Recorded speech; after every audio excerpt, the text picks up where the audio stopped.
avant-dernier épisode de notre feuilleton consacré cette semaine à la Corse qui se met à l'heure d'été après le déconfinement. Aujourd'hui, nous vous offrons une balade sur le GR20, ce célèbre chemin de randonnée traverse la Corse du nord au sud sur 180 km.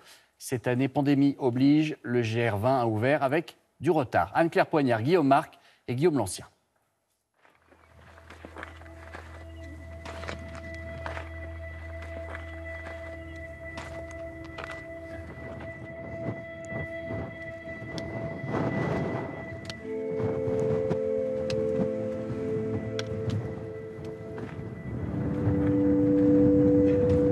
On commence à voir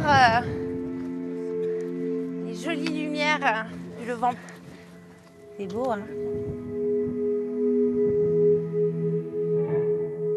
Ce sont des moments hors du temps dont les montagnes corses ont le secret. Quelque part sur le GR20, une randonnée débute dans les lueurs du matin.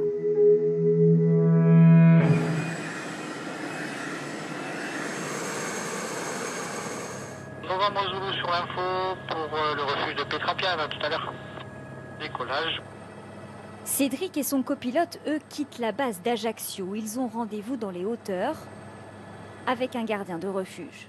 On commence à voir Pascal, le gardien du refuge, qui nous attend impatiemment pour pouvoir démarrer son héliportage et pour pouvoir débuter sa saison. Dans cette zone isolée, ils viennent récupérer 10 tonnes de chargement pour ensuite les monter au refuge. Vicente, là c'est bon. À 71 ans, Là c'est bon. On va mettre les sangles là-bas. Pascal orchestre la manœuvre. Non, il monte avec le filet celui-là si jamais. Dans ses grands sacs, il a emballé tout le stock de son refuge pour la saison. Ça fait pas 200 kilos là. Je crois qu'à la limite tu peux le coupler avec celui-là. Parce qu'après je complète avec les choses légères. Tu vois. Il faut équilibrer les charges avant le décollage. Dans les paquets, il y a toute la nourriture. Il y a des pâtes, il y a du thon, il y a des sardines, il y a des confitures, il y a du jus d'orange, il y a tout ce qu'on peut trouver dans un supermarché. Mais là, au supermarché est tout petit. Aucune route ne monte au refuge. L'hélicoptère est le seul moyen d'acheminer la cargaison suspendue au bout de ce lien. Avec plus d'un mois de retard, le GR20 se met en route. Itinéraire mythique dans les méandres de ces montagnes escarpées. 180 km de randonnée. Un plateau lunaire. On a marché sur la Lune. On a changé de paysage. D'un bout à l'autre de l'île de Beauté. C'est tout plat. Faut profiter, c'est tout plat. C'est dans ce décor à couper le souffle que nous retrouvons Magali. Elle guide ses premiers clients de la saison, visiblement conquis.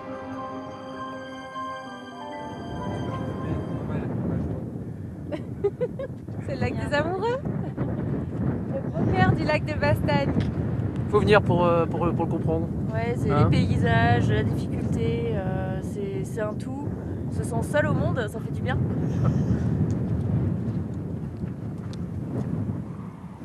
Pas tout à fait seul en réalité. Sur le tracé, les gardes du parc sont en plein travail. Ouais, celle-là, on va la refaire parce ça fait longtemps qu'elle n'a pas été balisée. Chaque année avant la saison, Dominique et Damien sillonnent le GR. Avant l'arrivée des touristes, les balises rouges et blanches doivent être repeintes, une à une.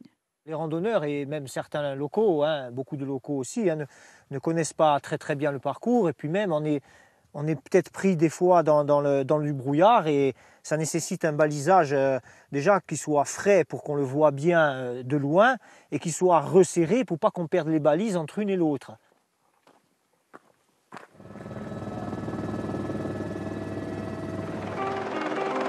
Au refuge de Petrapiana, les rotations d'hélicoptères s'enchaînent. Pascal reçoit ses derniers paquets à 1800 mètres d'altitude. Il passe tous ses étés ici. Et ce coin de montagne, c'est un peu l'histoire de sa vie. Je l'ai vu construire, moi, ce GR. Donc j'ai connu, disons, tous les gardiens du parc, du début jusqu'à maintenant, puisque nous étions bergers pas loin, donc les animaux vacagaient de droite et de gauche, et je venais ici souvent.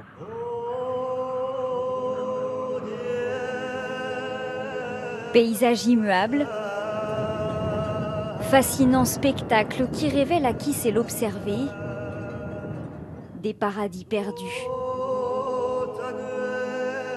Dans ces tourbières d'altitude, Magali invite souvent les randonneurs à traverser pieds nus.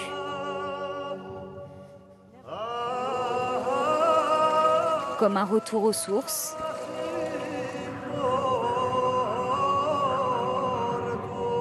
avant de reprendre le large. Le dernier épisode de ce feuilleton demain.